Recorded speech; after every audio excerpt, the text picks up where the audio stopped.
नमस्कार, Saraswati study channel में आपका हार्दिक अभिनंदन व स्वागत है गाइस। आज की जो हमारी वीडियो है उसमें हम जानेंगे अपूर्ण क्रिया किसे कहते हैं। जो क्रियाएं पूरा होने के लिए किसी शब्द यानी कि पूरक की अपेक्षा रखती हैं मतलब चाह रखती हैं, आवश्यकता होती है जिन्हें, उन्हें अपूर्ण क्रिया कहते हैं। और इनमें अर्थ को पूरा करने के लिए या तो कर्ता के पूरक की आवश्यकता पड़ती है या फिर कर्म के पूरक की।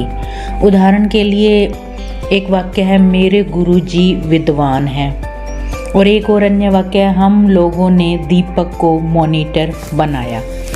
तो इन वाक्यों के अंदर ये जो पहला वाक्य है इसमें विद्वान, और दूसरे वाक्य में यदि ये मॉनिटर शब्द अगर हम हटा लेते हैं तो ये दोनों वाक्य अपूर्ण हो जाएंगे और इनका जो अर्थ है वो समझ में नहीं आएगा। जैसे देखिए, मेरे गुरुजी डैश हैं, तो ये वाक्य अपूर्ण है। ऐसे ही हम लोगों ने दीपक को डैश बनाया, तो ये भी अपूर्ण है।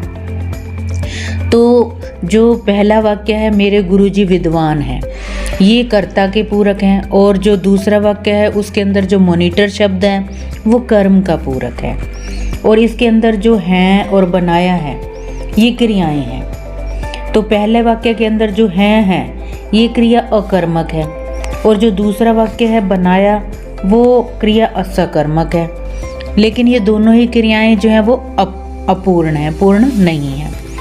तो बनाना, समझना, चुनना, ये सारी अपूर्ण क्रियाएं हैं जिन्हें कर्म के पूरक के रूप में किसी शब्द की आवश्यकता पड़ती है। और ऐसे ही लगना, होना, रहना, ठहरना, निकलना, बनना, ये ऐसी अपूर्ण क्रियाएं हैं जिन्हें कर्ता के पूरक के रूप में किसी अन्य शब्द की आवश्यकता पड़ती है।